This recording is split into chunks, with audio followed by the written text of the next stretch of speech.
Hi everybody, I'm William, and I'm Lex. and we are Dead Gentry. We're Dead Gentry, eBay, Etsy. Quick little video on Wedgwood. Wedgwood.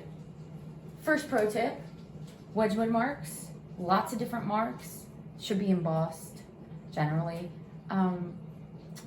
Wedgwood has one E. So if you remember anything about Wedgwood, because There's no E after the G. Yes, there are so many fakes. And that's one of the easiest signs to spot a fake, is there will often be an extra E after the word wedge before the word wood. So there's only one E in Wedgwood. So if you remember nothing else, remember that. See, and so again, not everything's embossed or imprinted. Right. That's clearly, they don't just make Jasperware. This video is mostly about Jasperware, but they make other things. So they have many stamps. So, and there are fakes. There are so many fakes. Tons of them. Or even mimics, not necessarily faking, but trying to be like them without pretending to be them. Yeah. Like Avon. Like Avon. Yeah. Did very similar, not really at all to a trained eye similar. Right. Not at all. But the same kind of overall aesthetic, I guess you could say. They're trying. But there's also people just trying to fake it. And I've seen faked imprints. Like the actual embossed faked. Right. So there's so many of them. You have to be really aware of it. So Josiah Wedgwood, creator of Wedgwood, creator of Jasperware. This is called Jasperware. Interesting story. So here's a human being of massive entrepreneurial dedication and innovation for all of our other small business owner friends out there, and possibly scientists. Grandfather of Charles Darwin. Oh yeah. Really?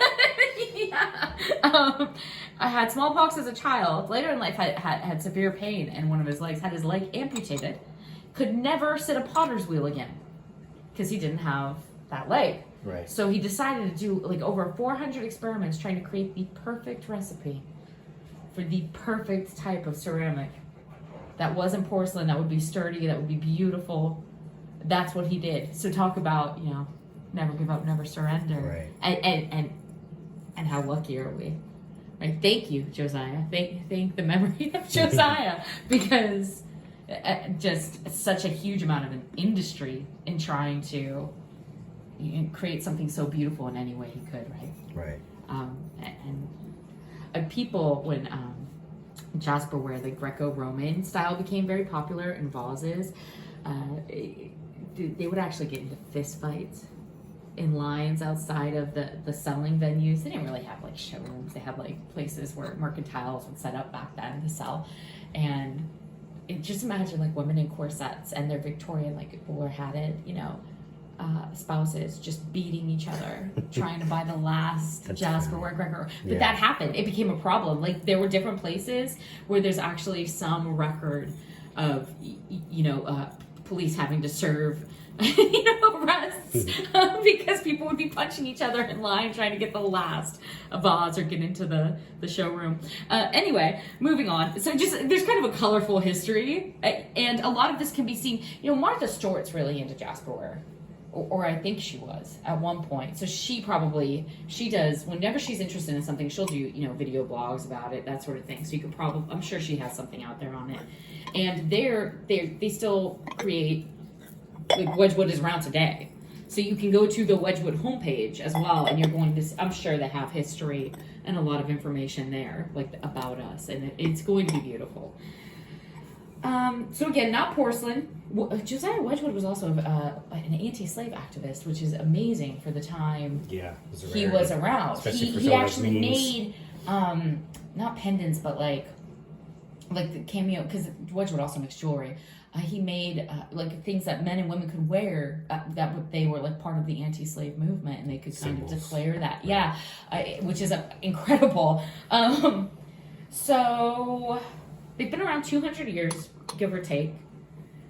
They got big celebrity influencer status kind of in 1766. I want to say they started 1767. 1767. That feels right. So Queen Charlotte, she fell in love with it. She fell in love with everything Josiah she had tea services made. So it's kind of the TikTok influencer of that time period. Was the queen. Yeah, was the queen. And then also, other famous, Empress Catherine the Great, the Roosevelts, Queen Elizabeth II, all in love with Wedgwood, all in love with Jasperware. Yeah, the Roosevelts did quite a few dinners on Wedgwood services. So 18th century pieces go for more. We talk about them being around for 200 years. 18th century pieces go for a little bit more money. Not a little bit, sometimes quite a bit more money. How do you tell? The marks. You need to get to know your marks. And honestly, there's a lot of information, reliable information on Wedgwood online. So you can go search for quite a bit of, if you're going to take the time to start collecting, go start getting up on your marks knowledge. It's helpful when a vintage company is still around today and you can get this information in a reliable manner, usefully. Yes. Another way is if you watch auctions, reliable auctions. I'm not talking about eBay. Right. But let's say there's, I don't know, a $15,000 piece of Wedgwood up for sale at Witherells or Sotheby's. If you watch that auction, at least you can look at it and you can know that that's a real item from that time period. That's one of the ways if maybe you can't get to museums. Maybe you can't get to collections to go view it in person. A lot of people can't. Right. Not everyone can be walking in and out of the Uffizi every day. But one of the ways you can do is go find reliable items online. You can at least look at two-dimensional images that have been researched, accredited, and proven authentic before they go to a high-level auction. You're not going to see someone like Sotheby's selling a fake. So, well, very rarely. Right. At least not a very, very, very good fake. So, not on purpose, to say the very least. So that's one way you can get to know what the real items look like. These are all real. So here's another way. None of these are the very old 18th century pieces, but these are all real pieces. They come in, don't think that these are the only colors as well. Right. So black, green, white, blue, purple, which is like a lilac. It's kind of like a velvety purple. Pink, pale gray. I love the pale grays. I love the blacks and the pale grays. Yellows, browns, dark blue has always done incredibly well. And now they have cerulean and teal as well. It's a little more modern color palette that they're working with. So, a large coffee, they make coffee pots. And a large coffee pot might be white, where the base is white, with, say, green ivy ornamentation and brown laurels as the applique on top of the white. Right. So some of them can be multicolor in that sense, but always this layered effect, this sort of cameo-esque effect, where it's almost like a bas relief, even though it hasn't been carved away. Are they mostly always raised or three-dimensional type? Yes. Yep. When it comes to Jasperware, Jasperware. Absolutely, which is what this is, these kind of pieces. That's what they're called, and that's what they're known for. So, and they have modern services as well. There's an incredible, they don't just do Jasperware. When it comes to the dishes, there's a Polka Rolls by Royal, it's a Royal Albert series. It's really subtle, very demure kind of polka dots. It's not bright, high contrast, beautiful. If you don't want to collect Jasperware, if you're looking for something else, there's also the Wanderlust line, which is a bit more masculine, very dark greens, bright contrasting colors, golds. Anyway, moving around. Can I ask you a kind of a simple question? Would you use this for anything other than decoration? No. Okay. No. Yes, fair enough. Yeah, do not put anything on these. These are, when we say durable, when I said durable earlier, durable in the sense that he was making something that wasn't porcelain for the first time. These are fragile. These are fragile items. They will chip, they will crack, they will break. More than anything, they will absorb discoloration issues. Right. And you can see it a little bit on my pink cherub there. Remember the difference between a cherub and a putti? Cherub has the little body of the angel. Putti just has the head. I did not know that. Oh, it's just different versions of Italian angels. So this little cherub standing on a twig like some sort of... This is almost fairy. I would say this is a fairy. This isn't a cherub. But you can see some of the yellowing around sort of the chin area It's hard to and where that torso connects to that floral bouquet in the front. So for some reason, right, jasperware absorbs like almost anything it comes into contact with. You can see, I think that's the Sydney Opera House. Yes. On the little plate there. That's actually quite charming. This tiny little collection is. These beautiful little... Yeah, but you see, so just something touched this. Just a little bit. It's on there forever. That will now be on there forever. Yeah. And it's not like there are jasperware restorers, really. There is some cleaning you can do. I would never suggest anyone clean it themselves. If you have a jasperware restorer, maybe. But there's going to be things they can't do anything about. And that's one of those things. Because short of chiseling it, where the ink will, or whatever transfer has occurred there, it will have gone all the way down to the blue through the white, and then there's just nothing you can do.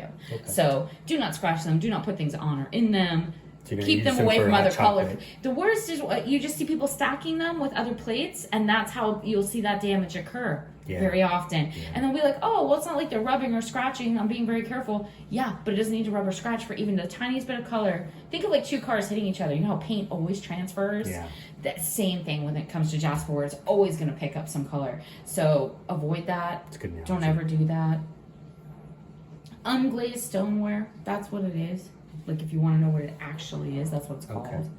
So it can be made. Here we have like some little trinket boxes and the little urn style vase, but it's not a full urn. It's just like a little bud vase, really. But they also make, serving plates, like I said, coffee pots, gravy boats, jewelry, pendants, rings, cufflinks, bowls, full tea services, buttons, holiday ornaments. They make quite a bit. I'll keep my eye out for the cufflinks, Wedgwood cufflinks.